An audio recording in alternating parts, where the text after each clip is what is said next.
ಎರಡನೇ ಅವಧಿಯ ಪಾಠ ನಿರೀಕ್ಷೆಯಲ್ಲಿರ್ತಕ್ಕಂಥ ಎಲ್ಲ 10ನೇ ತರಗತಿಯ ಮಕ್ಕಳಿಗೆ ಆತ್ಮೀಯವಾಗಿರ್ತಕ್ಕಂಥ ಸ್ವಾಗತವನ್ನು ಕೋರ್ತಾ, ಮಕ್ಕಳೇ ನೀವು ನೋಟ್ ಪುಸ್ತಕ ಮತ್ತು ಪೆನ್ ಹಿಡ್ಕೊಂಡು ರೆಡಿ ಇದ್ದರೆ ನಾವು ಪಾಠವನ್ನು ಪ್ರಾರಂಭ ಮಾಡಿಬಿಡೋಣ. ಈಗಾಗಲೇ ನಾವು ಕಳೆದ ತರಗತಿನಲ್ಲಿ ಸಂತಾನೋತ್ಪತ್ತಿಯ ವ್ಯಾಖ್ಯಾನ, ಜೀವಿಗಳು ತಮ್ಮದೇ ನಿಖರ ಪ್ರತಿಕೃತಿಯನ್ನು ಸೃಷ್ಟಿಸುತ್ತವೆಯೇ, ಭಿನ್ನತೆಯ ಮಹತ್ವ, ಸಂತಾನೋತ್ಪತ್ತಿಯ ವಿಧಗಳು ಮತ್ತು ಏಕಕೋಶ ಜೀವಿಗಳಲ್ಲಿ ಬಳಸಲಾದ ಸಂತಾನೋತ್ಪತ್ತಿಯ ವಿಧಾನಗಳನ್ನು ಅರ್ಥ ಮಾಡಿಕೊಂಡಿದ್ವಿ. ಈ ತರಗತಿಯಲ್ಲಿ ನಾವು ಲೈಂಗಿಕ ಸಂತಾನೋತ್ಪತ್ತಿ, ಲೈಂಗಿಕ ರೀತಿಯ ಸಂತಾನೋತ್ಪತ್ತಿ ಜೀವಿಗಳಿಗೆ ಏಕೆ ಅವಶ್ಯಕತೆ ಇದೆ ಅಂತಕ್ಕಂಥದ್ದು ಮತ್ತು ಹೂ ಬಿಡುವ ಸಸ್ಯಗಳಲ್ಲಿ ಲೈಂಗಿಕ ಸಂತಾನೋತ್ಪತ್ತಿ ಯಾವ ರೀತಿ ನಡೆಯುತ್ತೆ ಅಂತಕ್ಕಂಥದ್ದನ್ನು ಅರ್ಥ ಮಾಡ್ಕೊಳ್ಳೋಣ. ಮೊದಲಿಗೆ ಲೈಂಗಿಕ ಸಂತಾನೋತ್ಪತ್ತಿ ಅಂದರೆ ಏನು ಅಂತಕ್ಕಂಥದ್ದು ತುಂಬ ಸರಳವಾಗಿರ್ತಕ್ಕಂಥ ಒಂದು ವ್ಯಾಖ್ಯಾನವನ್ನು ಹೇಳ್ತೀನಿ. ಗಂಡು ಮತ್ತು ಹೆಣ್ಣು ಲಿಂಗಾಣುಗಳ ಸಮ್ಮಿಲನದಿಂದ ಒಂದು ಭ್ರೂಣವಾಗಿ ಭ್ರೂಣ ಹೊಸ ಜೀವಿಯಾಗಿ ಬೆಳವಣಿಗೆಯಾಗ್ತಕ್ಕಂಥ ಪ್ರಕ್ರಿಯೆಯನ್ನು ಲೈಂಗಿಕ ಸಂತಾನೋತ್ಪತ್ತಿ ಅಂತ ಕರಿತೀವಿ. ಗಂಡು ಮತ್ತು ಹೆಣ್ಣು ಲಿಂಗಾಣುಗಳ ಸಮ್ಮಿಲನದಿಂದ ಭ್ರೂಣವಾಗಿ ಭ್ರೂಣವು ಹೊಸ ಜೀವಿಯಾಗುವ ಕ್ರಿಯೆಯನ್ನು ಲೈಂಗಿಕ ಸಂತಾನೋತ್ಪತ್ತಿ ಎನ್ನುವರು. ಆನಂತರ ನೀವು ಈಗಾಗಲೇ ಕಳೆದ ತರಗತಿನಲ್ಲಿ ಓದ್ಕೊಂಡಿದ್ದೀರಾ, DNA ಸ್ವಪ್ರತೀಕರಣವನ್ನು ಹೊಂದುತ್ತೆ. ಸ್ವಪ್ರತೀಕರಣ ಹೊಂದ್ತಾ ಇರತಕ್ಕಂಥ DNA ನಿಖರ ಆಗಿರೋದಿಲ್ಲ, ಅದಕ್ಕೋಸ್ಕರ ಜೀವಿ ಸಂದಣಿಯಲ್ಲಿ ಭಿನ್ನತೆಗಳು ಉಂಟಾಗ್ತಾ ಇದ್ದಾವೆ. ನೀವು ಇಲ್ಲಿ ಚಿತ್ರಗಳನ್ನು ನೋಡ್ತಾ ಇದ್ದೀರಾ. ನಾಯಿಗಳ ಪ್ರಭೇದಕ್ಕೆ ಸೇರಿರ್ತಕ್ಕಂಥ ಹಲವಾರು ನಾಯಿಗಳ ಜಾತಿಗಳನ್ನು ತೋರಿಸ್ತಾ ಇದ್ದೀನಿ.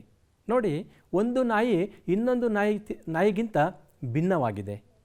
ಯಾಕೆ ಆ ಪ್ರಭೇದಗಳಲ್ಲಿ ಭಿನ್ನತೆಗಳು ಉಂಟಾಗ್ತಾವಪ್ಪ ಅಂತಂದರೆ DNA ಆಗ್ತಾ ಇರ್ತಕ್ಕಂಥ ಸ್ವಪ್ರತೀಕರಣ. ಈ ತರಗತಿಯಲ್ಲಿ ನಾವು ಜೀವಿಗಳಿಗೆ ಲೈಂಗಿಕ ಸಂತಾನೋತ್ಪತ್ತಿಯ ಅವಶ್ಯಕತೆ ಏನು ಅಂತಕ್ಕಂಥದ್ದನ್ನು ನೋಡಬೇಕಾಗುತ್ತೆ. ಒಂದು ಜೀವಕೋಶ ಕೋಶ ವಿಭಜನೆಗೊಂಡು 2 ಮರಿ ಜೀವಕೋಶಗಳಾಗ್ತಾ ಇರ್ತಕ್ಕಂಥ ಸಂದರ್ಭದಲ್ಲಿ ಜೀವಕೋಶದಲ್ಲಿರ್ತಕ್ಕಂಥ DNA ಮತ್ತು ಜೀವಕೋಶದಲ್ಲಿರ್ತಕ್ಕಂಥ ಕೋಶೀಯ ರಚನೆಗಳು ಪ್ರತೀಕರಣ ಆಗ್ತವೆ. ಪ್ರತೀಕರಣ ಆಗಿರ್ತಕ್ಕಂಥ DNA ಮತ್ತು ಕೋಶೀಯ ರಚನೆಗಳು ಮಾತೃ ಜೀವಕೋಶದಿಂದ ಮರಿ ಜೀವಕೋಶಗಳಿಗೆ ವರ್ಗಾವಣೆ ಆಗತ್ತೆ. ಆನಂತರ ಈ ಜೀವಿಗಳಲ್ಲಿ ಉಂಟಾಗ್ತಾ ಇರ್ತಕ್ಕಂಥ ಭಿನ್ನತೆಗಳು ಸಮುದಾಯದಲ್ಲಿ ಜೀವಿಗಳು ಉಳಿಯುವಿಕೆಗೆ ಉಪಯುಕ್ತವಾಗಿದ್ದಾವೆ. ನಾನು ನಿಮಗೆ ಇಲ್ಲಿ 2 ಚಿತ್ರಗಳನ್ನು ತೋರಿಸ್ತಾ ಇದ್ದೀನಿ. ಇಲ್ಲಿ ನೀವು ಕಾಣ್ತಾ ಇರ್ತಕ್ಕಂಥ ಚಿತ್ರ ಬಿಸ್ಟನ್ ಬಿಟುಲೇರಿಯಾ ಅಂತಕ್ಕಂಥ ಒಂದು ಕೀಟ. ಈ ಬಿಸ್ಟನ್ ಬಿಟುಲೇರಿಯಾ ಅಂತಕ್ಕಂಥದ್ದು ಇಂಗ್ಲೆಂಡ್ನಲ್ಲಿ ಕಂಡು ಬರ್ತಾ ಇರ್ತಕ್ಕಂಥ ಕೀಟ. ಇಲ್ಲಿ 2 ಬಣ್ಣದಿಂದ ಇರ್ತಕ್ಕಂಥ ಕೀಟಗಳನ್ನು ತೋರಿಸ್ತಾ ಇದ್ದೀನಿ. ಒಂದು ಕೀಟ ಬಿಳಿ ಬಣ್ಣ ಇದೆ, ಇನ್ನೊಂದು ಕೀಟ ಕಪ್ಪು ಬಣ್ಣದಿಂದ ಕೂಡಿರುತ್ತೆ. ಏನಪ್ಪ, ಜೀವಿಗಳು ಸಮುದಾಯದಲ್ಲಿ ಬದುಕೋದಕ್ಕೆ ಭಿನ್ನತೆಗಳು ಹೇಗೆ ಕಾರಣ ಆಗ್ತವೆ ಅಂತಕ್ಕಂಥದ್ದನ್ನು ಈ ಚಿತ್ರದ ಮೂಲಕ ನೀವು ಸುಲಭವಾಗಿ ಅರ್ಥ ಮಾಡ್ಕೊಬಹುದು ಮಕ್ಕಳೇ. ಇಲ್ಲಿ 19ನೇ ಶತಮಾನಕ್ಕಿಂತ ಮೊದಲು ಇಂಗ್ಲೆಂಡಲ್ಲಿ ಈ ಬಿಸ್ಟನ್ ಬಿಟುಲೇರಿಯಾ ಅಂತಕ್ಕಂಥ ಬಿಳಿ ಬಣ್ಣದಿಂದ ಕೂಡಿರ್ತಕ್ಕಂಥ ಒಂದು ಕೀಟ ಇತ್ತು. ಆ ಕೀಟ ಮರಗಳ ರೆಂಬೆ ಮತ್ತು ಕೊಂಬೆಗಳ ಮೇಲೆ ವಾಸ ಮಾಡ್ತಾ ಇತ್ತು. ಆ ಬಿಸ್ಟನ್ ಬಿಟುಲೇರಿಯಾದ ಬಣ್ಣ ಹೆಂಗಿತ್ತಪ್ಪ ಅಂತಂದರೆ ಬಿಳಿ ಬಣ್ಣ ಇತ್ತು. ಈ ಬಿಳಿ ಬಣ್ಣ ಕಲ್ಲು ಹೂವುಗಳಿರ್ತಾವಲ್ಲ, ಮರದ ಮೇಲೆ ವಾಸ ಮಾಡ್ತಾ ಇರ್ತಕ್ಕಂಥ ಕಲ್ಲು ಹೂವುಗಳಿರ್ತಾವಲ್ಲ, ಆ ಕಲ್ಲು ಹೂವುಗಳ ಥರ ಇರ್ತಾ ಇತ್ತು. ಹಂಗಾಗಿ ಪಕ್ಷಿಗಳಿಗೆ ಕಲ್ಲು ಹೂವು ಯಾವುದು ಅಂತಕ್ಕಂಥದ್ದು ಮತ್ತು ಬಿಸ್ಟನ್ ಬಿಟುಲೇರಿಯಾ ಯಾವುದು ಅಂತಕ್ಕಂಥದ್ದು ಸುಲಭವಾಗಿ ಗುರುತಿಸೋದಕ್ಕೆ ಸಾಧ್ಯ ಆಗ್ತಾ ಇರಲಿಲ್ಲ. ಹಂಗಾಗಿ ಅದು ಶತ್ರುಗಳಿಂದ ರಕ್ಷಣೆಯನ್ನು ಪಡ್ಕೊಳ್ತಾ ಇತ್ತು.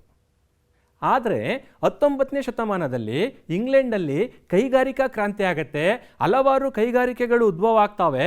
ಕೈಗಾರಿಕೆಗಳಿಂದ ಬಂದಿರತಕ್ಕಂಥ ಹೊಗೆ ಮರದ ರೆಂಬೆ ಕೊಂಬೆಗಳ ಮೇಲೆಲ್ಲ ಕೂತ್ಕೊಂಡಾಗ ಏನಾಗುತ್ತಪ್ಪ ಅಂತಂದರೆ ಪಕ್ಷಿಗಳಿಗೆ ಈ ಕೀಟಗಳನ್ನು ಸುಲಭವಾಗಿ ಗುರುತಿಸಿ ಆಹಾರವನ್ನು ಹುಡ್ಕೊಳ್ಳೋದಕ್ಕೆ ಸಾಧ್ಯ ಆಯಿತು. ಆಗ ಬಿಸ್ಟನ್ ಬಿಟುಲೇರಿಯಾ ಏನು ಮಾಡ್ಕೊಳ್ತಪ್ಪ ಅಂತಂದರೆ ಭಿನ್ನತೆಗಳನ್ನು ಉಂಟು ಮಾಡಿಕೊಂಡು ಬಿಳಿ ಬಣ್ಣದಲ್ಲಿರ್ತಕ್ಕಂಥ ಬಿಸ್ಟನ್ ಬಿಟುಲೇರಿಯಾ ಕಪ್ಪು ಬಣ್ಣಕ್ಕೆ ಪರಿವರ್ತನೆ ಆಗಿ ತನ್ನನ್ನು ತಾನೇ ರಕ್ಷಣೆ ಮಾಡಿಕೊಳ್ತು. ಹಾಗಾಗಿ ಜೀವಿಗಳು ಸಮುದಾಯದಲ್ಲಿ ಬದುಕೋದಕ್ಕೆ ಈ ಭಿನ್ನತೆಗಳು ಉಪಯುಕ್ತವಾಗಿದ್ದಾವೆ ಅಂತಕ್ಕಂಥದ್ದನ್ನು ನಾವು ತಿಳ್ಕೊಬೋದು ಮಕ್ಕಳ. ಆನಂತರ ಈ ಭಿನ್ನತೆಗಳು ಯಾವಾಗ ಉಂಟಾಗ್ತವೆ ಜೀವಿಗಳಲ್ಲಿ? ಜೀವಿಗಳಲ್ಲಿ ಭಿನ್ನತೆಗಳು ಉಂಟಾಗ್ತಕ್ಕಂಥದ್ದು ಜೀವಿಗಳು ಲೈಂಗಿಕ ಸಂತಾನೋತ್ಪತ್ತಿಯನ್ನು ಮಾಡ್ಕೊಳ್ತಾ ಇರ್ತಕ್ಕಂಥ ಸಂದರ್ಭದಲ್ಲಿ. ನೋಡಿ, ಇಲ್ಲಿ ಕಾಣ್ತಾ ಇರ್ತಕ್ಕಂಥ ಭಿನ್ನತೆಗಳೇನಿದ್ದಾವೆ, ಜೀವಿಗಳಾಗ್ತಾ ಇರ್ತಕ್ಕಂಥ ವ್ಯತ್ಯಾಸಗಳೇನಿದ್ದಾವೆ, ಈ ಎಲ್ಲ ವ್ಯತ್ಯಾಸಗಳು ಉಂಟಾಗ್ತಾ ಇರ್ತಕ್ಕಂಥದ್ದು ಜೀವಿಗಳು ಲೈಂಗಿಕ ಸಂತಾನೋತ್ಪತ್ತಿ ಮಾಡ್ಕೊಳ್ತಾ ಇರ್ತಕ್ಕಂಥ ಸಂದರ್ಭದಲ್ಲಿ. ಅಲೈಂಗಿಕ ರೀತಿಯ ಸಂತಾನೋತ್ಪತ್ತಿ ಮಾಡ್ಕೊಳ್ತಾ ಇರಬೇಕಾದ್ರೆ ಜೀವಿಗಳು ಭಿನ್ನತೆಗಳನ್ನು ಉಂಟು ಮಾಡ್ಕೊಳ್ಳೋದಕ್ಕೆ ಸಾಧ್ಯ ಇಲ್ಲ ಅಂತಕ್ಕಂಥದ್ದು. ಆನಂತರ ಈ DNA ಸ್ವಪ್ರತೀಕರಣ ಆಗುತ್ತಲ್ಲ, ಈ ಸ್ವಪ್ರತೀಕರಣ ಆಗಿರ್ತಕ್ಕಂಥ DNA ಕಡಿಮೆ ನಿಖರತೆಯನ್ನು ಹೊಂದಿದ್ದರೆ ಜೀವಕೋಶದಲ್ಲಿರ್ತಕ್ಕಂಥ ಕೋಶೀಯ ರಚನೆಗಳೊಂದಿಗೆ ಕೆಲಸ ಮಾಡೋದಕ್ಕೆ ಸಾಧ್ಯ ಇಲ್ಲ. ನಿಮ್ಗೆ ಈಗಾಗಲೇ ಗೊತ್ತು, ಜೀವಕೋಶದಲ್ಲಿ ಅನೇಕ ಜೀವಕೋಶೀಯ ರಚನೆಗಳಿದ್ದಾವೆ. ರೈಬೋಸೋಮ್ ಇದ್ದಾವೆ. ರೈಬೋಸೋಮ್ನ ನೀವು ಪ್ರೋಟೀನ್ ಫ್ಯಾಕ್ಟ್ರಿಗಳು ಅಂತ ಕರಿತೀರಿ, ಪ್ರೋಟೀನ್ ಉತ್ಪತ್ತಿ ಮಾಡ್ತವೆ. ಕ್ಲೋರೋಪ್ಲಾಸ್ಟ್ ಇದೆ. ಕ್ಲೋರೋಪ್ಲಾಸ್ಟು ಸಸ್ಯಗಳಲ್ಲಿ ತಮ್ಮ ಆಹಾರವನ್ನು ತಾವೇ ತಯಾರು ಮಾಡ್ಕೊಳ್ತವೆ. ಮೈಟೋಕಾಂಡ್ರಿಯಾ ಇದೆ. ATP ಅಂತಕ್ಕಂಥ ಶಕ್ತಿ ಉತ್ಪಾದನೆ ಮಾಡೋದಕ್ಕೆ ಸಹಾಯ ಮಾಡುತ್ತೆ. ನೋಡಿ, ಈ ಎಲ್ಲ ಕೋಶೀಯ ರಚನೆಗಳು ತಮ್ಮ ಕರ್ತವ್ಯವನ್ನು ತಾವು ನಿರ್ವಹಣೆ ಮಾಡಬೇಕು ಅಂತ ಅಂದರೆ DNA ಸ್ವಪ್ರತೀಕರಣ ಅತ್ಯಂತ ಕಡಿಮೆ ನಿಖರತೆಯನ್ನು ಹೊಂದಿರಬಾರ್ದು. DNA ಸ್ವಪ್ರತೀಕರಣ ಕಡಿಮೆ ನಿಖರತೆಯನ್ನು ಹೊಂದಿದ್ದರೆ ಅಲ್ಲಿ ಕೋಶೀಯ ರಚನೆಗಳೊಂದಿಗೆ ಕೆಲಸ ಮಾಡೋದಕ್ಕೆ ಸಾಧ್ಯ ಇಲ್ಲ ಅಂತಕ್ಕಂಥದ್ದನ್ನು ತಿಳ್ಕೊಬೇಕಾಗತ್ತೆ. ಹಾಗಂದರೆ ನೀವು ನೋಡ್ಕೊಂಡಿದ್ದೀರಾ, ಭಿನ್ನತೆಗಳು ಲೈಂಗಿಕ ಸಂತಾನೋತ್ಪತ್ತಿ ಆಗ್ತಾ ಇರ್ತಕ್ಕಂಥ ಸಂದರ್ಭದಲ್ಲಿ ಆಗುತ್ತೆ ಅಂತ. ಇಲ್ಲಿ ಚಿತ್ರದಲ್ಲಿ ಕಾಣಿಸ್ತಾ ಇದೆ, ನಾನು ಚಿತ್ರ ತೋರಿಸ್ತಾ ಇದ್ದೀನಿ ನಿಮಗೆ. ಎರಡು ಭಿನ್ನತೆ ಹೊಂದಿರತಕ್ಕಂಥ DNA ಅಣುಗಳು ಒಂದಕ್ಕೊಂದು ಯಾವಾಗ ಸೇರ್ತಾವಪ್ಪ ಅಂತಂದರೆ ಈ ಜೀವಿಗಳು ಲೈಂಗಿಕ ಸಂತಾನೋತ್ಪತ್ತಿ ಮಾಡ್ಕೊಳ್ತಾ ಇರ್ತಕ್ಕಂಥ ಸಂದರ್ಭದಲ್ಲಿ. ಹಾಗಾಗಿ ಜೀವಿಗಳು ಲೈಂಗಿಕ ಸಂತಾನೋತ್ಪತ್ತಿ ಮಾಡಿಕೊಂಡ್ರೆ ಮಾತ್ರ ಜೀವಿಗಳಲ್ಲಿ ಭಿನ್ನತೆಗಳು ಉಂಟಾಗೋದಕ್ಕೆ ಸಾಧ್ಯ ಆಗುತ್ತೆ ಅಂತಕ್ಕಂಥದ್ದು. ಇಲ್ಲಿ ನಿಮಗೆ ಗೊತ್ತೇ, ಲೈಂಗಿಕ ಸಂತಾನೋತ್ಪತ್ತಿಯ ವ್ಯಾಖ್ಯಾನವನ್ನು ತಿಳ್ಕೊಂಡಿದ್ದೀರಿ. ಏನು ಲೈಂಗಿಕ ಸಂತಾನೋತ್ಪತ್ತಿ ಅಂದರೆ? ಗಂಡು ಮತ್ತು ಹೆಣ್ಣು ಲಿಂಗಾಣುಗಳ ಸಮ್ಮಿಲನ. ಹಾಗಂದರೆ ಲೈಂಗಿಕ ಸಂತಾನೋತ್ಪತ್ತಿಯ ಸಂದರ್ಭದಲ್ಲಿ ಗಂಡು ಮತ್ತು ಹೆಣ್ಣು ಲಿಂಗಾಣುಗಳು ಒಂದಕ್ಕೊಂದು ಸಮ್ಮಿಲನ ಆಗ್ತವೆ. ಲೈಂಗಿಕ ಸಂತಾನೋತ್ಪತ್ತಿಗೂ ಮೊದಲೇ ಗಂಡು ಮತ್ತು ಹೆಣ್ಣು ಲಿಂಗಾಣುಗಳ ಉತ್ಪತ್ತಿ ಆಗತ್ತೆ. ಆ ಗಂಡು ಮತ್ತು ಹೆಣ್ಣು ಲಿಂಗಾಣುಗಳು ಏನು ಉತ್ಪತ್ತಿ ಆಗ್ತಾ ಇದ್ದಾವೆ, ಆ ಗಂಡು ಮತ್ತು ಹೆಣ್ಣು ಲಿಂಗಾಣುಗಳು ಮಿಯಾಸಿಸ್ ಅಥವಾ ಸಂಖ್ಯಾಕ್ಷೀಣ ಕೋಶ ವಿಭಜನೆಯಿಂದ ಉಂಟಾಗ್ತಾ ಇದೆ. ಸಂಖ್ಯಾಕ್ಷೀಣ ಕೋಶ ವಿಭಜನೆ ಅಂದರೆ ಏನು? ಸಂಖ್ಯಾಕ್ಷೀಣ ಕೋಶ ವಿಭಜನೆಯಲ್ಲಿ ಬರ್ತಾ ಇರ್ತಕ್ಕಂಥ ಕೋಶಗಳೇನಿದ್ದಾವೆ ಅವುಗಳಲ್ಲಿರ್ತಕ್ಕಂಥ ವರ್ಣತಂತುಗಳು ಮಾತೃಕೋಶಗಳಲ್ಲಿರ್ತಕ್ಕಂಥ ವರ್ಣತಂತುಗಳಿಗೆ ಹೋಲಿಸಿದಾಗ ಅದರ ಅರ್ಧದಷ್ಟಿರುತ್ತೆ. ಹಾಗಂದರೆ ಅರ್ಥ ಏನು? ಈಗ ಮಾತೃಜೀವಕೋಶದಲ್ಲಿ ಎಷ್ಟು ವರ್ಣತಂತುಗಳಿರ್ತಾವೋ, ಉದಾಹರಣೆಗೆ ಮನುಷ್ಯನಲ್ಲಿ ಒಂದು ಡಿಪ್ಲಾಯ್ಡ್ ಜೀವಕೋಶ 46 ವರ್ಣತಂತುಗಳನ್ನು ಒಳಗೊಂಡಿರುತ್ತೆ. ಅಲ್ಲಿ ಮಿಯಾಸಿಸ್ ಕೋಶ ವಿಭಜನೆಯಿಂದ ಉತ್ಪತ್ತಿ ಆಗ್ತಾ ಇರ್ತಕ್ಕಂಥ ಗಂಡು ಲಿಂಗಾಣು ವೀರ್ಯಾಣು ಏನಿದೆ ಅದರಲ್ಲಿ 23 ವರ್ಣತಂತುಗಳು, ಮತ್ತು ಮಿಯಾಸಿಸ್ ಕೋಶ ವಿಭಜನೆಯಿಂದನೇ ಉತ್ಪತ್ತಿ ಆಗ್ತಾ ಇರ್ತಕ್ಕಂಥ ಹೆಣ್ಣು ಲಿಂಗಾಣುಗಳಲ್ಲೂ ಕೂಡ 23 ವರ್ಣತಂತುಗಳೇ ಇರ್ತವೆ.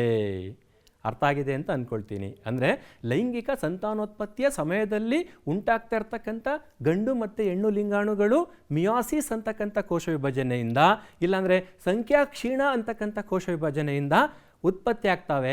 ಯಾಕೆ ಉತ್ಪತ್ತಿ ಆಗಬೇಕಪ್ಪ ಅಂತಂದರೆ ಈ ಮಿಯಾಸಿಸ್ ಕೋಶ ವಿಭಜನೆಯಿಂದ ಉತ್ಪತ್ತಿ ಆಗ್ತಾ ಇರ್ತಕ್ಕಂಥ ಜೀವಕೋಶಗಳಲ್ಲಿ ಮಾತೃ ಜೀವಕೋಶಗಳಿಗೆ ಹೋಲಿಸಿದರೆ ಅದರ ಅರ್ಧದಷ್ಟು ವರ್ಣತಂತುಗಳಿರ್ತವೆ. ಹಂಗಂದರೆ ಯಾಕೆ ಅರ್ಧದಷ್ಟು ವರ್ಣತಂತುಗಳಿರಬೇಕು? ಲೈಂಗಿಕ ಸಂತಾನೋತ್ಪತ್ತಿಯು ಗಂಡು ಮತ್ತು ಹೆಣ್ಣು ಲಿಂಗಾಣುಗಳ ಸಮಾಗಮ. ಗಂಡು ಮತ್ತು ಹೆಣ್ಣು ಲಿಂಗಾಣು ಸಮಾಗಮ ಆದಾಗ ಒಂದು ಭ್ರೂಣ ಬರುತ್ತೆ. ಗಂಡು ಲಿಂಗಾಣುದಲ್ಲಿರ್ತಕ್ಕಂಥ ವರ್ಣತಂತು ಮತ್ತು ಹೆಣ್ಣು ಲಿಂಗಾಣುದಲ್ಲಿರ್ತಕ್ಕಂಥ ವರ್ಣತಂತು ಎರಡೂ ಸೇರಿಕೊಂಡ್ರೆ ಆಗ ಅದು ಮಾತೃಜೀವಿಗಳಲ್ಲಿರ್ತಕ್ಕಂಥ ವರ್ಣತಂತುಗಳಿಗೆ ಸಮ ಆಗತ್ತೆ. ಹಂಗಾಗಿ ಇಲ್ಲಿ ಮಿಯಾಸಿಸ್ ಕೋಶ ವಿಭಜನೆ ಆಗತ್ತೆ ಅಂತಕ್ಕಂಥದ್ದು. ಇಲ್ಲಿ ಈ ಲೈಂಗಿಕ ಸಂತಾನೋತ್ಪತ್ತಿ ನಿಮ್ಗೆ ಆಲ್ರೆಡಿ ಗೊತ್ತಿದೆ. ಲೈಂಗಿಕ ಸಂತಾನೋತ್ಪತ್ತಿ ಅಂತಕ್ಕಂಥದ್ದು ಗಂಡು ಮತ್ತು ಹೆಣ್ಣು ಲಿಂಗಾಣುಗಳ ಸಂಯೋಜನೆಯ ಫಲ. ಗಂಡು ಮತ್ತು ಹೆಣ್ಣು ಲಿಂಗಾಣುಗಳ ಸಂಯೋಜನೆಯಿಂದ ಯುಗ್ಮ ಆಗತ್ತೆ. ಯುಗ್ಮ ಕೋಶ ವಿಭಜನೆ ಆಗತ್ತೆ. ಕೋಶ ವಿಭಜನೆ ಆದಾಗ ಅಂಗಾಂಶಗಳು ಉಂಟಾಗ್ತವೆ ಮತ್ತು ಅಂಗಗಳು ಉಂಟಾಗ್ತವೆ. ಈ ಯುಗ್ಮ ಕೋಶ ವಿಭಜನೆ ಆಗಿ ಅಂಗಾಂಶಗಳು ಮತ್ತು ಅಂಗಗಳನ್ನು ಉತ್ಪತ್ತಿ ಮಾಡ್ತಾ ಇರ್ತಕ್ಕಂಥ ಕ್ರಿಯೆಯನ್ನು ನಾವೇನಂತ ಕರಿತೀವಪ್ಪ ಅಂದರೆ ಅಭಿವರ್ಧನೆ ಅಂತ ಕರಿತೀವಿ. ಈ ಅಭಿವರ್ಧನೆಗೆ ಸಾಕಷ್ಟು ಶಕ್ತಿಯ ಅವಶ್ಯಕತೆ ಇದೆ ಅಂತಕ್ಕಂಥದ್ದು ನಿಮಗೆ ಗೊತ್ತಿರಲಿ. ಈಗ ನಿಮಗೆ ಗೊತ್ತಿದೆ, ಲೈಂಗಿಕ ಸಂತಾನೋತ್ಪತ್ತಿಯ ಸಂದರ್ಭದಲ್ಲಿ 2 ಲಿಂಗಾಣುಗಳು ಬೇಕು. ಒಂದು ಗಂಡು ಲಿಂಗಾಣು ಮತ್ತು ಇನ್ನೊಂದು ಹೆಣ್ಣು ಲಿಂಗಾಣು. ಲೈಂಗಿಕ ಸಂತಾನೋತ್ಪತ್ತಿಯ ಸಂದರ್ಭದಲ್ಲಿ ಉಂಟಾಗ್ತಾ ಇರ್ತಕ್ಕಂಥ ಗಂಡು ಲಿಂಗಾಣಿದೆಯಲ್ಲ, ಇದು ಆಕಾರದಲ್ಲಿ ತುಂಬ ಚಿಕ್ಕದಾಗಿರುತ್ತೆ ಮತ್ತು ಚಲನಶೀಲವಾಗಿರುತ್ತೆ. ಹೆಣ್ಣು ಲಿಂಗಾಣು ಇದೆಯಲ್ಲ, ಇದು ಗಂಡು ಲಿಂಗಾಣಿಗೆ ಹೋಲಿಸ್ಕೊಂಡ್ರೆ ಆಕಾರದಲ್ಲಿ ತುಂಬ ದೊಡ್ಡದಿರುತ್ತೆ, ಚಲನೆ ಇರೋದಿಲ್ಲ, ಮತ್ತು ಈ ಹೆಣ್ಣು ಲಿಂಗಾಣುವಿನಲ್ಲಿ ಸಂಗ್ರಹವಾಗಿರ್ತಕ್ಕಂಥ ಆಹಾರ ಇರುತ್ತೆ. ಈ ಆಹಾರ ಅಂತಕ್ಕಂಥದ್ದು ಅಭಿವರ್ಧನೆ ಅಂದರೆ ನಿಮ್ಗೆ ಆಲ್ರೆಡಿ ಗೊತ್ತಿದೆ. ಅಭಿವರ್ಧನೆ ಅಂತ ಅಂದರೆ ಜೀವಿಗಳಲ್ಲಿ ಯುಗ್ಮ ಉಂಟಾದಾಗ ಅಂಗಾಂಶಗಳು ಮತ್ತು ಅಂಗಗಳಾಗಿ ಬೆಳವಣಿಗೆ ಆಗ್ತಾ ಇರ್ತಕ್ಕಂಥ ಪ್ರಕ್ರಿಯೆಯನ್ನು ನಾವು ಅಭಿವರ್ಧನೆ ಅಂತ ಕರಿತೀವಿ. ಹೆಣ್ಣು ಲಿಂಗಾಣುವಿನಲ್ಲಿ ಸಂಗ್ರಹವಾಗಿರ್ತಕ್ಕಂಥ ಆಹಾರ ಅಭಿವರ್ಧನೆಯಲ್ಲಿ ಬಳಕೆ ಆಗುತ್ತೆ. ಆನಂತರ ನಾವು ಹೂ ಬಿಡ್ತಕ್ಕಂಥ ಸಸ್ಯಗಳಲ್ಲಿ ಲೈಂಗಿಕ ಸಂತಾನೋತ್ಪತ್ತಿ ಯಾವ ರೀತಿ ನಡೆಯುತ್ತೆ ಅಂತಕ್ಕಂಥದ್ದನ್ನು ನೋಡೋಣ. ನೋಡಿ, ಇಲ್ಲಿ ಆವೃತ ಬೀಜ ಸಸ್ಯಗಳು, ಹೂ ಬಿಡ್ತಾ ಇರ್ತಕ್ಕಂಥ ಸಸ್ಯಗಳನ್ನು ನಾವು ಆವೃತ ಬೀಜ ಸಸ್ಯಗಳು ಅಂತ ಕರಿತೀವಿ. ನಾನು ನಿಮ್ಗೆ ಇಲ್ಲೊಂದು ಚಿತ್ರ ತೋರಿಸ್ತಾ ಇದ್ದೀನಿ, ನಿಮಗೆ ಕಾಣಿಸ್ತಾ ಇದೆ ಅಂತ ಅಂದ್ಕೊಳ್ತೀನಿ. ಲೈಂಗಿಕ ಸಂತಾನೋತ್ಪತ್ತಿಯ ಸಂದರ್ಭದಲ್ಲಿ ಈ ಕಾಂಡದ ತುದಿ ಏನಿದೆ, ಆ ಕಾಂಡದ ತುದಿ ಹೂ ಆಗಿ ಮಾರ್ಪಾಡಾಗತ್ತೆ. ಹಾಗಂದರೆ ಹೂ ಬಿಡ್ತಾ ಇರ್ತಕ್ಕಂಥ ಸಸ್ಯಗಳಲ್ಲಿ ಹೂ ಯಾಕೆ ಉತ್ಪತ್ತಿ ಆಗ್ತಾ ಇದೆ, ಹೂ ಯಾಕೆ ಬೆಳವಣಿಗೆ ಆಗ್ತಾ ಇದೆ ಅಂತ ಅಂದರೆ ಅದು ಲೈಂಗಿಕ ಸಂತಾನೋತ್ಪತ್ತಿಗೋಸ್ಕರನೇ. ಹಾಗಂದರೆ ಹೂ ಲೈಂಗಿಕ ಸಂತಾನೋತ್ಪತ್ತಿಯ ರಚನೆ ಅಂತಕ್ಕಂಥದ್ದು ನಿಮಗೆ ಜ್ಞಾಪಕ ಇರಬೇಕಾಗತ್ತೆ. ಹೂ ಕೇವಲ ಕೇಸರಗಳನ್ನು ಇಲ್ಲಾಂದರೆ ಶಲಾಕೆಗಳನ್ನು ಹೊಂದಿದ್ದರೆ ಅಂಥ ಹೂಗಳನ್ನು ನಾವು ಏಕಲಿಂಗಿ ಹೂಗಳು ಅಂತ ಕರಿತೀವಿ. ಈ ಹೂಗಳಲ್ಲಿರ್ತಕ್ಕಂಥ ಕೇಸರಗಳೇನಿದ್ದಾವೆ ಅವು ಗಂಡು ಸಂತಾನೋತ್ಪತ್ತಿಯ ರಚನೆಗಳು, ಮತ್ತು ಶಲಾಕೆಗಳೇನಿದ್ದಾವೆ ಅವು ಹೆಣ್ಣು ಸಂತಾನೋತ್ಪತ್ತಿಯ ರಚನೆಗಳು. ಹಾಗಾದರೆ ಏಕಲಿಂಗಿ ಹೂಗಳಿಗೆ ಉದಾಹರಣೆಗಳನ್ನು ನೋಡಬೇಕಲ್ಲ. ಪಪ್ಪಾಯ ಅಂತಕ್ಕಂಥದ್ದು ಮತ್ತು ಕಲ್ಲಂಗಡಿ ಅಂತಕ್ಕಂಥದ್ದು ಏಕಲಿಂಗ ಹೂಗಳಿಗೆ ಉದಾಹರಣೆ ಆಗುತ್ತೆ. ಆನಂತರ ದ್ವಿಲಿಂಗಿ ಹೂ ಅಂದರೆ ಏನು? ಒಂದು ಹೂನಲ್ಲಿ ಕೇಸರ ಮತ್ತು ಶಲಾಕೆಗಳು ಎರಡೂ ಇದ್ದರೆ ಅದನ್ನು ನಾವು ದ್ವಿಲಿಂಗಿ ಹೂ ಅಂತ ಕರಿತೀವಿ. ಕೇಸರ ಅಂದರೆ ಗಂಡು ಸಂತಾನೋತ್ಪತ್ತಿಯ ರಚನೆ, ಶಲಾಕೆ ಅಂತಕ್ಕಂಥದ್ದು ಹೆಣ್ಣು ಸಂತಾನೋತ್ಪತ್ತಿಯ ರಚನೆ. ಅಂದರೆ ಒಂದೇ ಹೂನಲ್ಲಿ ಗಂಡು ಮತ್ತು ಹೆಣ್ಣು ಸಂತಾನೋತ್ಪತ್ತಿಯ ರಚನೆಗಳಿದ್ದರೆ ಅದನ್ನು ನಾವು ದ್ವಿಲಿಂಗಿ ಹೂಗಳು ಅಂತ ಕರಿತೀವಿ. ಉದಾಹರಣೆಗೆ ದಾಸವಾಳ ಹೂ ಅಂತಕ್ಕಂಥದ್ದು ಮತ್ತು ಸಾಸಿವೆ ಗಿಡದಲ್ಲಿ ಬರ್ತಾ ಇರ್ತಕ್ಕಂಥ ಹೂ ದ್ವಿಲಿಂಗಿ ಹೂ ಆಗಿರುತ್ತೆ. ಈಗ ನಾವು ಒಂದು ಹೂವಿನ ನೀಳಛೇದದ ಭಾಗಗಳನ್ನು ನೋಡೋಣ. ಈಗಾಗಲೇ ನಿಮಗೆ ಗೊತ್ತಿರ್ತಕ್ಕಂಥ ವಿಚಾರ ಏನಪ್ಪ, ಈ ಆವೃತ ಬೀಜ ಸಸ್ಯಗಳಲ್ಲಿ ಹೂ ಅಂತಕ್ಕಂಥದ್ದು ಸಂತಾನೋತ್ಪತ್ತಿಗೋಸ್ಕರನೇ ಮಾರ್ಪಾಡಾಗಿರ್ತಕ್ಕಂಥ ಒಂದು ರಚನೆ. ಆ ಹೂವನ್ನು ನೀಳವಾಗಿ, ನೀಳ ಅಂತ ಅಂದರೆ ಉದ್ದುದ್ದವಾಗಿ ಸೀಳಿ ನೋಡಿದ್ರೆ ನೀವು ಇಲ್ಲಿ ಏನು ನೋಡ್ತಾ ಇದ್ದೀರಾ ಆ ಚಿತ್ರ ಕಾಣಿಸುತ್ತೆ. ಈ ಆವೃತ ಬೀಜ ಸಸ್ಯಗಳಲ್ಲಿ ಸಂತಾನೋತ್ಪತ್ತಿನಲ್ಲಿ ಭಾಗವಹಿಸ್ತಾ ಇರ್ತಕ್ಕಂಥ ಎಲ್ಲ ರಚನೆಗಳು ಹೂವಿನಲ್ಲೇ ಅಡಕಾಗಿದ್ದಾವೆ. ಇಲ್ಲಿ ನೀವು ನೋಡ್ತಾ ಇರ್ತಕ್ಕಂಥದ್ದು ಒಂದು ಹೂವಿನ ನೀಳಛೇದದ ಚಿತ್ರ. ಅಲ್ಲಿ ಪುಷ್ಪಪತ್ರ ಇದೆ, ಪುಷ್ಪದಳ ಇದೆ, ಆನಂತರ ಕೇಸರ ಇದೆ, ಆನಂತರ ಶಲಾಕೆ ಇದೆ. ಇಲ್ಲಿ ನಾನು ನಿಮಗೆ ತೋರಿಸ್ತಾ ಇದ್ದೀನಿ. ಕೇಸರ ಅಂತಕ್ಕಂಥದ್ದು ಗಂಡು ಸಂತಾನೋತ್ಪತ್ತಿಯ ರಚನೆ ಆಗಿದ್ದು ಅಲ್ಲಿ ಪರಾಗಕೋಶ ಮತ್ತು ಪರಾಗಗಳು ಇದ್ದಾವೆ. ಪರಾಗಕೋಶ ಇದ್ದಾವೆ, ತಂತು ಇದೆ ಮತ್ತು ಪರಾಗಗಳನ್ನು ಒಳಗೊಂಡಿರುತ್ತೆ ಕೇಸರ. ಇಲ್ಲಿ ಈ ಕೇಸರ ಇದೆಯಲ್ಲ, ಈ ಕೇಸರವನ್ನು ನಾವು ಕತ್ತರಿಸಿದರೆ, ನೀಳ ಛೇದವನ್ನು ಮಾಡಿದ್ರೆ ಅದರಲ್ಲಿ ಪರಾಗ ಚೀಲಗಳಿದ್ದಾವೆ. ಆ ಪರಾಗ ಚೀಲಗಳಲ್ಲಿ ಈ ಪರಾಗಗಳಿರ್ತವೆ. ಅಂದರೆ ಇಲ್ಲಿ ನೋಡಿ, ಈ ಕೇಸರದ ನೀಳಛೇದ ನೋಟವನ್ನು ನೋಡಿದಾಗ ಅದರಲ್ಲಿ ಪರಾಗ ಚೀಲಗಳಿದ್ದಾವೆ. ಒಂದು ಕೇಸರದಲ್ಲಿ 4 ಪರಾಗ ಚೀಲಕೋಶಗಳನ್ನು ನಾವು ಕಾಣ್ಬೋದು. ಆ ಪರಾಗ ಚೀಲಕೋಶಗಳಲ್ಲಿ ಪರಾಗಗಳಿದ್ದಾವೆ. ಈ ಕೇಸರ ಸಂಪೂರ್ಣವಾಗಿ ಪ್ರೌಢಾವಸ್ಥೆಗೆ ಬಂದ ನಂತರ, ಸಂಪೂರ್ಣವಾಗಿ ಬಲಿತ ನಂತರ ಕೇಸರ ಅಂತಕ್ಕಂಥದ್ದು ಒಡೆದೋಗುತ್ತೆ, ಭಾಗ ಆಗತ್ತೆ. ಭಾಗ ಆದ ನಂತರ ಅಲ್ಲಿ ಕೇಸರದಲ್ಲಿನ ಪರಾಗ ಚೀಲಕೋಶದಲ್ಲಿರ್ತಕ್ಕಂಥ ಪರಾಗಗಳು ಆಚೆ ಕಡೆ ಬರ್ತವೆ. ಆಚೆ ಕಡೆ ಬಂದು ಅವು ಪರಾಗಸ್ಪರ್ಶ ಕ್ರಿಯೆ ಅಂತಕ್ಕಂಥ ಕ್ರಿಯೆಯಲ್ಲಿ ಭಾಗವಹಿಸ್ತವೆ. ಇಲ್ಲಿ ನೀವು ನೋಡ್ತಾ ಇರ್ತಕ್ಕಂಥದ್ದು ಹೆಣ್ಣು ಸಂತಾನೋತ್ಪತ್ತಿಯ ರಚನೆ.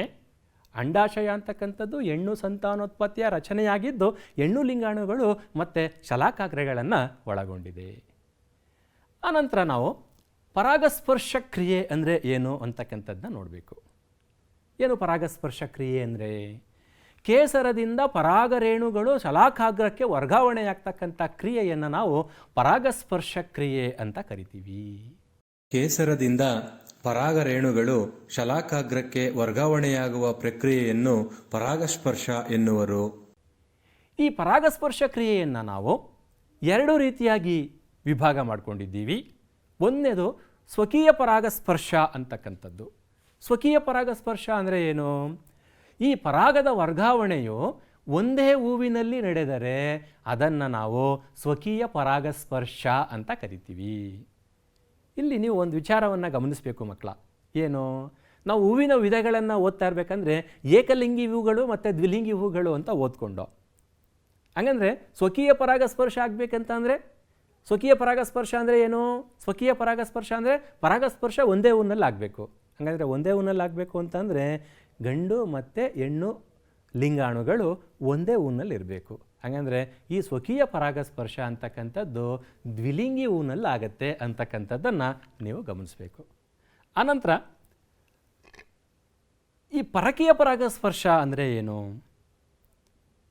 ಪರಾಗವು ಒಂದು ಹೂವಿನಿಂದ ಮತ್ತೊಂದು ಹೂವಿಗೆ ವರ್ಗಾವಣೆಯಾದರೆ ಅದನ್ನು ಪರಕೀಯ ಪರಾಗಸ್ಪರ್ಶ ಅಂತ ಕರೀತಾರೆ. ಇಲ್ಲಿ ಇನ್ನೊಂದು ವಿಚಾರ ನೀವು ಗಮನಿಸ್ಬೋದು. ಯಾಕಂದರೆ ಪರಕೀಯ ಪರಾಗಸ್ಪರ್ಶ ಏಕಲಿಂಗಿ ಹೂಗಳಲ್ಲಾದರೂ ಆಗ್ಬೋದು, ಇಲ್ಲಾಂತಂದರೆ ದ್ವಿಲಿಂಗಿ ಹೂಗಳಲ್ಲೂ ಕೂಡ ಪರಕೀಯ ಪರಾಗಸ್ಪರ್ಶ ಆಗೋದಕ್ಕೆ ಸಾಧ್ಯತೆಗಳು ಇದ್ದಾವೆ ಅಂತಕ್ಕಂಥದ್ದನ್ನು ನೀವು ಇಲ್ಲಿ ಗಮನಿಸಬೇಕು. ಪರಾಗವು ಒಂದು ಹೂವಿನಿಂದ ಮತ್ತೊಂದು ಹೂವಿಗೆ ವರ್ಗಾವಣೆಯಾದರೆ ಅದು ಪರಕೀಯ ಪರಾಗಸ್ಪರ್ಶ. ಈ ಪರಾಗಸ್ಪರ್ಶ ಕ್ರಿಯೆ ಏನಿದೆ, ಈ ಪರಾಗಸ್ಪರ್ಶ ಕ್ರಿಯೆ ಆಗೋದಕ್ಕೆ ಮಾಧ್ಯಮಗಳ ಅವಶ್ಯಕತೆ ಇದೆ. ಯಾಕಪ್ಪ ಅಂತ ಅಂದರೆ ಈ ಪರಾಗರೇಣುಗಳೇನಿದ್ದಾವೆ ಇವುಗಳು ತಮ್ಮಷ್ಟಕ್ಕೆ ತಾವೇ ಚಲಿಸೋದಕ್ಕೆ ಸಾಧ್ಯ ಇಲ್ಲ. ಹಾಗಾಗಿ ಈ ಪರಾಗರೇಣುಗಳು ಒಂದು ಕಡೆಯಿಂದ ಇನ್ನೊಂದು ಕಡೆಗೆ ಚಲಿಸಬೇಕು ಅಂತಂದರೆ ಅದಕ್ಕೆ ಗಾಳಿ, ನೀರು ಮತ್ತು ಪ್ರಾಣಿಗಳಂತಹ ಮಾಧ್ಯಮಗಳ ಅವಶ್ಯಕತೆ ಇದೆ. ಈ ಮಾಧ್ಯಮಗಳನ್ನು ನಾವು ಮುಖ್ಯವಾಗಿ ಎರಡು ರೀತಿ ವರ್ಗೀಕರಣವನ್ನು ಮಾಡ್ಕೊಂಡಿದ್ದೀವಿ. ಜೈವಿಕ ಮಾಧ್ಯಮಗಳು ಮತ್ತು ಅಜೈವಿಕ ಮಾಧ್ಯಮಗಳು ಅಂತ. ಈ ಪರಾಗಸ್ಪರ್ಶವು ಸಜೀವಿಗಳಿಂದ ಏನಾದರೂ ಆದರೆ ಅದನ್ನು ನಾವು ಜೈವಿಕ ಮಾಧ್ಯಮಗಳಿಂದ ಆಗ್ತಾ ಇರತಕ್ಕಂಥ ಪರಾಗಸ್ಪರ್ಶ ಅಂತಾನು. ಈ ಪರಾಗಸ್ಪರ್ಶ ಅಂತಕ್ಕಂಥದ್ದು ಈ ಗಾಳಿ, ನೀರು ಈ ಥರ ಇರ್ತಕ್ಕಂಥ ವಸ್ತುಗಳಿಂದ ಏನಾದರೂ ಆದರೆ ಅದನ್ನು ನಾವು ಅಜೈವಿಕ ರೀತಿಯ ಪರಾಗಸ್ಪರ್ಶ ಅಂತಲೂ ಕರಿತೀವಿ. ಹಾಗಂದರೆ ಈ ಸಸ್ಯಗಳಲ್ಲಿ ಪರಾಗಸ್ಪರ್ಶ ಕ್ರಿಯೆ ಆಗುತ್ತಲ್ಲ, ಈ ಪರಾಗಸ್ಪರ್ಶ ಕ್ರಿಯೆಯನ್ನು ನಾನು ನಿಮಗೆ ಒಂದು ಸಣ್ಣದಾಗಿರ್ತಕ್ಕಂಥ ವಿಡಿಯೋ ಮುಖಾಂತರ ತೋರಿಸ್ತೀನಿ, ನೋಡಿ. ಪರಾಗಸ್ಪರ್ಶ ಕ್ರಿಯೆಯ ವೇಳೆ ಪರಾಗರೇಣುಗಳು ತಾವಾಗಿಯೇ ಶಲಾಕಾಗ್ರದ ಮೇಲೆ ಬೀಳುವುದಿಲ್ಲ. ಪರಾಗದ ವರ್ಗಾವಣೆಯು ಜೈವಿಕ ಮತ್ತು ಅಜೈವಿಕ ಮಾಧ್ಯಮಗಳ ಮುಖಾಂತರ ನಡೆಯುತ್ತದೆ. ಅಜೈವಿಕ ಮಾಧ್ಯಮಗಳಾದ ಗಾಳಿ, ನೀರು ಮತ್ತು ಜೈವಿಕ ಮಾಧ್ಯಮಗಳಾದ ಪ್ರಾಣಿಗಳು, ಪಕ್ಷಿಗಳು ಮತ್ತು ಚಿಟ್ಟೆಗಳು ಪರಾಗಸ್ಪರ್ಶ ಕ್ರಿಯೆಯಲ್ಲಿ ಭಾಗಿಯಾಗುತ್ತವೆ. ಕೇಸರದಿಂದ ಬಿಡುಗಡೆಯಾದ ಪರಾಗರೇಣುಗಳು ಗಾಳಿಯ ಮೂಲಕ ಶಲಾಕಾಗ್ರದ ಮೇಲೆ ವರ್ಗಾವಣೆಯಾಗುವುದನ್ನು ನೋಡುತ್ತಿರುವಿರಿ. ಜಲಸಸ್ಯಗಳಲ್ಲಿ ಶಲಾಕಾಗ್ರದ ಮೇಲೆ ಪರಾಗದ ವರ್ಗಾವಣೆಯು ನೀರಿನ ಮುಖಾಂತರ ನಡೆಯುತ್ತದೆ. ವಿಡಿಯೋ ನೋಡಿದ್ರಿ ಅಲ್ವಾ? ಪರಾಗಸ್ಪರ್ಶ ಕ್ರಿಯೆ ಬೇರೆ ಬೇರೆ ಮಾಧ್ಯಮಗಳ ಮುಖಾಂತರ ಹೇಗೆ ಆಗುತ್ತೆ ಅಂತ ನಿಮಗೆ ಗೊತ್ತಾಯ್ತಲ್ವಾ? ಈಗ ಈ ಪರಾಗಸ್ಪರ್ಶದ ನಂತರ ಏನು ಪ್ರಕ್ರಿಯೆಗಳು ನಡೀತವೆ ಅಂತಕ್ಕಂಥದ್ದನ್ನ ನೋಡಬೇಕಾಗತ್ತೆ. ಇಲ್ಲಿ ನೋಡಿ, ಪರಾಗಸ್ಪರ್ಶ ನಿಮಗೆ ಗೊತ್ತಿದೆ ಆಲ್ರೆಡಿ. ಪರಾಗಸ್ಪರ್ಶದಲ್ಲಿ ಏನಾಯಿತು? ಪರಾಗಸ್ಪರ್ಶ ಅಂತಂದರೆ ಈ ಪರಾಗರೇಣುಗಳು ಬಂದು ಶಲಾಕಾಗ್ರದ ಮೇಲೆ ಬೀಳ್ತವೆ. ಅದನ್ನು ನೀವು ಪರಾಗಸ್ಪರ್ಶ ಕ್ರಿಯೆ ಅಂತ ಕರೆದ್ರಿ. ಈ ಪರಾಗಸ್ಪರ್ಶ ಕ್ರಿಯೆ ಆದಮೇಲೆ ಗಂಡು ಮತ್ತು ಹೆಣ್ಣು ಲಿಂಗಾಣುಗಳ ಸಮ್ಮಿಲನ ಆಗಬೇಕು. ಗಂಡು ಮತ್ತು ಹೆಣ್ಣು ಲಿಂಗಾಣುಗಳ ಸಮ್ಮಿಲನ ಆಗಬೇಕಂದ್ರೆ ಈ ಗಂಡು ಲಿಂಗಾಣು ಎಲ್ಲಿ ಬಿದ್ದಿದೆ? ಶಲಾಕಾಗ್ರದ ಮೇಲಿದೆ. ದೆನ್ ಹೆಣ್ಣು ಲಿಂಗಾಣುಗಳು ಎಲ್ಲಿದ್ದಾವೆ?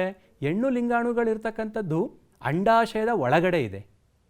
ಹಾಗಾದರೆ ಈ ಶಲಾಕಾಗ್ರದ ಮೇಲಿರ್ತಕ್ಕಂಥ ಪರಾಗರೇಣು, ಈ ಪರಾಗರೇಣುನಲ್ಲಿರ್ತಕ್ಕಂಥ ಗಂಡು ಲಿಂಗಾಣುಗಳು ಅಂಡಾಶಯದಲ್ಲಿರ್ತಕ್ಕಂಥ ಹೆಣ್ಣು ಲಿಂಗಾಣುಗಳ ಹತ್ರ ಬಂದು ಸೇರಿ ಆನಂತರ ಸಂತಾನೋತ್ಪತ್ತಿಯನ್ನು ಮಾಡ್ಕೋಬೇಕು. ಹಾಗಂದರೆ ಆ ಸಂತಾನೋತ್ಪತ್ತಿ ಆಗಬೇಕಂತಂದರೆ ಶಲಾಕದ ಮೇಲೆ ಪರಾಗದ ಮೊಳಕೆ ಆಗತ್ತೆ.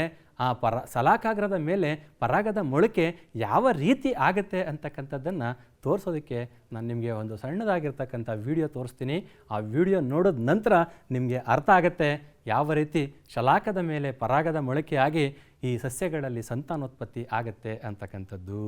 ಪರಾಗವು ಸೂಕ್ತ ಶಲಾಕಾಗ್ರದ ಮೇಲೆ ಬಿದ್ದ ನಂತರ ಹೆಣ್ಣು ಲಿಂಗಾಣುವನ್ನು ತಲುಪಲು ಪರಾಗನಾಳವನ್ನು ಶಲಾಕನಳಿಕೆಯ ಉದ್ದಕ್ಕೂ ಬೆಳವಣಿಗೆ ಮಾಡಿಕೊಳ್ಳುತ್ತದೆ. ಪರಾಗದಲ್ಲಿ 2 ಗಂಡು ಲಿಂಗಾಣುಗಳಿದ್ದು ಒಂದು ಗಂಡು ಲಿಂಗಾಣು ಅಂಡಾಶಯ ತಲುಪಿ ಎಂಡೋಸ್ಪರ್ಮ್ ಆಗಿ ಬೆಳವಣಿಗೆಯಾಗುತ್ತದೆ. ಎರಡನೇ ಗಂಡು ಲಿಂಗಾಣು ಹೆಣ್ಣು ಲಿಂಗಾಣುವಿನ ಜೊತೆ ಸಂಯೋಜನೆ ಹೊಂದಿ ಭ್ರೂಣವಾಗುತ್ತದೆ. ಭ್ರೂಣ ಕೋಶ ವಿಭಜನೆಯಾಗಿ ಬೀಜವಾಗುತ್ತದೆ ಮತ್ತು ಅಂಡಾಶಯವು ಹಣ್ಣಾಗಿ ಮಾರ್ಪಾಡಾಗುತ್ತದೆ. ಅಂಡಾಶಯವು ಬೆಳೆದು ಹಣ್ಣಾದ ನಂತರ ಪುಷ್ಪದಳ, ಪುಷ್ಪಪತ್ರ, ಕೇಸರಗಳು, ಶಲಾಕನಳಿಕೆ ಮತ್ತು ಶಲಾಕಾಗ್ರಗಳು ಸುಕ್ಕಾಗಿ ಉದಿರು ಹೋಗುತ್ತವೆ. ನೋಡಿದ್ರಿ ಅಲ್ವಾ ಯಾವ ರೀತಿ ಆಯಿತು ಅಂತ ನೋಡಿದ್ರಲ್ಲ. ಈಗ ನಿಷೇಚನ ಆಯಿತು. ನಿಷೇಚನದ ನಂತರ ಅಂಡಾಣುವಿನ ಒಳಗೆ ಒಂದು ಯುಗ್ಮ ಉಂಟಾಗಿದೆ. ಆ ಯುಗ್ಮ ಅನೇಕ ಕೋಶ ವಿಭಜನೆಗಳನ್ನು ಮಾಡಿಕೊಂಡು ಭ್ರೂಣ ಆಗತ್ತೆ. ಭ್ರೂಣ ನಂತರ ಬೀಜ ಆಗಿ ಮಾರ್ಪಾಡಾಗತ್ತೆ. ಈ ಬೀಜದಲ್ಲಿ 2 ಭಾಗಗಳಿದ್ದಾವೆ. ಒಂದು ಭವಿಷ್ಯದ ಕಾಂಡ ಅಂತಕ್ಕಂಥದ್ದು ಮತ್ತು ಭವಿಷ್ಯದ ಬೇರು. ಅನಂತರ ಈ ಬೀಜದಲ್ಲಿರ್ತಕ್ಕಂಥ ಬೀಜದಳಗಳಲ್ಲಿ ಆಹಾರ ಸಂಗ್ರಹ ಆಗಿರುತ್ತೆ. ಸಂಗ್ರಹ ಆಗಿ ಬೀಜ ಮೊಳಕೆ ಹೊಡಿತಾ ಇರ್ತಕ್ಕಂಥ ಸಂದರ್ಭದಲ್ಲಿ ಆ ಮೊಳಕೆ ಹೊಡೆಯೋದಕ್ಕೆ ಬೇಕಾಗಿರ್ತಕ್ಕಂಥ ಶಕ್ತಿ ಏನಿದೆ, ಆ ಶಕ್ತಿ ಅಂತಕ್ಕಂಥದ್ದು ಬೀಜದಳಗಳಲ್ಲಿ ಸಂಗ್ರಹ ಆಗಿರ್ತಕ್ಕಂಥ ಆಹಾರದ ಮೂಲಕ ಸರಬರಾಜು ಆಗತ್ತೆ. ಆನಂತರ ಈ ಬೀಜ ಮೊಳಕೆ ಹೊಡಿತಾ ಇರ್ತಕ್ಕಂಥ ಸಂದರ್ಭದಲ್ಲಿ ಭವಿಷ್ಯದ ಕಾಂಡ ಆಗಿ ಬೆಳವಣಿಗೆ ಆಗುತ್ತೆ ಮತ್ತು ಬೇರಾಗಿ ಬೆಳವಣಿಗೆ ಆಗತ್ತೆ. ಆನಂತರ ನಾವು ಈ ತನಕ ಏನೇನು ಕಲ್ತ್ಕೊಂಡಿದ್ದೀವಿ, ಈ ತನಕ ಏನೇನು ಓದ್ಕೊಂಡಿದ್ದೀವಿ ಅಂತಕ್ಕಂಥದ್ದನ್ನು ಸ್ವಲ್ಪ ಪುನರ್ಮನನ ಮಾಡಿಕೊಳ್ಳೋಣ. ಕೆಲವು ಪ್ರಶ್ನೆಗಳನ್ನು ಕೇಳೋದ್ರ ಮುಖಾಂತರ ನಾನು ನಿಮಗೆ ಪುನರ್ಮನನ ಮಾಡ್ತೀನಿ. ಏಕಲಿಂಗಿ ಹೂ ಅಂದರೆ ಏನು ಅಂತಕ್ಕಂಥದ್ದು 4 ಉತ್ತರಗಳಿದ್ದಾವೆ ಇಲ್ಲಿ. ಈ ಏಕಲಿಂಗಿ ಹೂ ಕೇವಲ ಕೇಸರಗಳನ್ನು ಒಳಗೊಂಡಿದೆ, ಕೇವಲ ಶಲಾಕೆಗಳನ್ನು ಒಳಗೊಂಡಿದೆ. ಕೇಸರ ಅಥವಾ ಶಲಾಕೆಗಳು ಪ್ರತ್ಯೇಕ ಹೂನಲ್ಲಿ ಇರುತ್ತವೆ. ಕೇಸರ ಅಥವಾ ಶಲಾಕೆಗಳು ಒಂದೇ ಹೂನಲ್ಲಿ ಇರುತ್ತವೆ. ನಿಮ್ಮ ಉತ್ತರ ಏನಿದೆ ಮಕ್ಕಳ? ನಿಮ್ಮ ಉತ್ತರ ಏನಿದೆ ಅಂತ ನೋಡೋಣ. ನೋಡಿ, ಈ ಏಕಲಿಂಗ ಹೂವಿನಲ್ಲಿ ಕೇಸರ ಅಂತ ಅಂದರೆ ಗಂಡು ಸಂತಾನೋತ್ಪತ್ತಿಯ ರಚನೆ, ಶಲಾಕೆ ಅಂತಕ್ಕಂಥದ್ದು ಹೆಣ್ಣು ಸಂತಾನೋತ್ಪತ್ತಿಯ ರಚನೆ. ಈ ಗಂಡು ಮತ್ತು ಹೆಣ್ಣು ಸಂತಾನೋತ್ಪತ್ತಿಯ ರಚನೆಗಳು ಬೇರೆ ಬೇರೆ ಹೂಗಳಲ್ಲಿದ್ದರೆ ಅದನ್ನು ನಾವು ಏಕಲಿಂಗಿ ಹೂ ಅಂತ ಕರಿತೀವಿ. ಕರೆಕ್ಟಾ? ಆನಂತರ 2ನೇ ಪ್ರಶ್ನೆಯನ್ನು ನೋಡೋಣ. DNA ಸ್ವಪ್ರತೀಕರಣವು ಸಂಪೂರ್ಣವಾಗಿ ನಿಖರವಾಗಿರುತ್ತೆ, ಕೋಶ ವಿಭಜನೆಗೆ ಮುಂಚಿತವಾಗಿ ನಡೆಯುತ್ತದೆ, ಭಿನ್ನತೆಗಳನ್ನು ಉಂಟು ಮಾಡುವುದಿಲ್ಲ ಮತ್ತು ಕೋಶ ವಿಭಜನೆ ನಂತರ ನಡೆಯುತ್ತದೆ.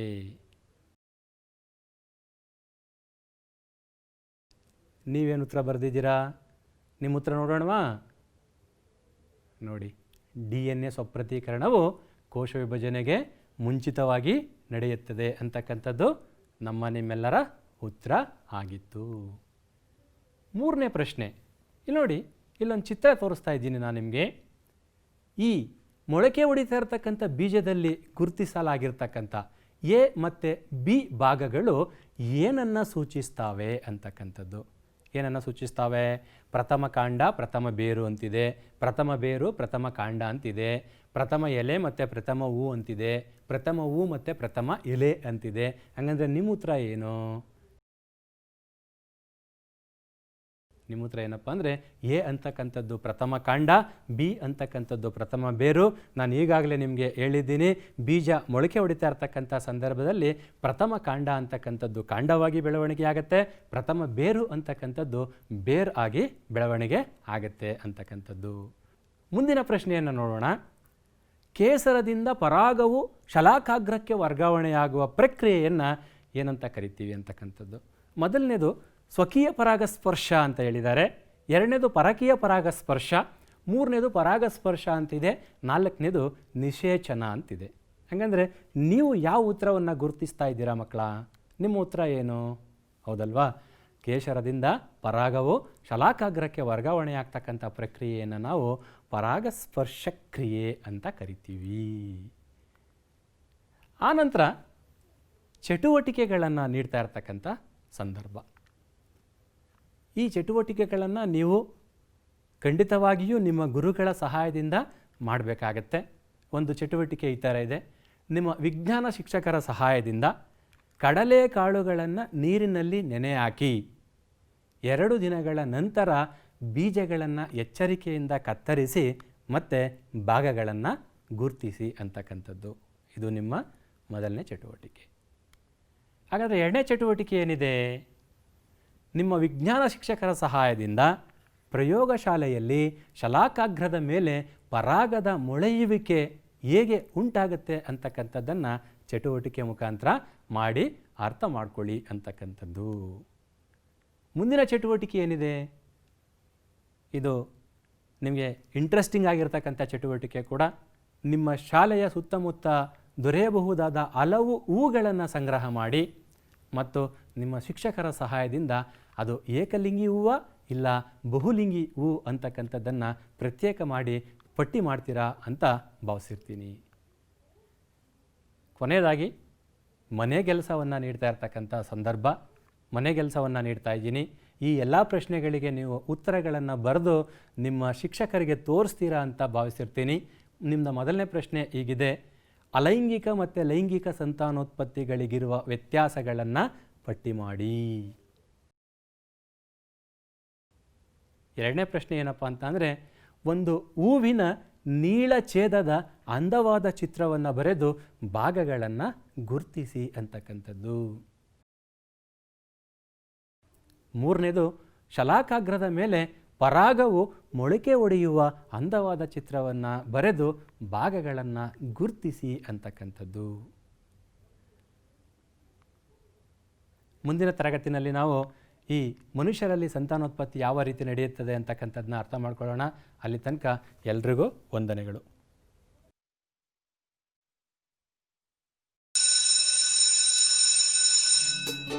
ಅನುದಿನ ಅನುಕ್ಷಣ ಮನೆಯಲ್ಲೂ ಕಲಿಯೋಣ, ಕಲಿಕೆಯ ಹೊಸ ಹಾದಿಯಲ್ಲಿ ಜೊತೆಗೂಡಿ ಹೆಜ್ಜೆಯ ಹಾಕೋಣ.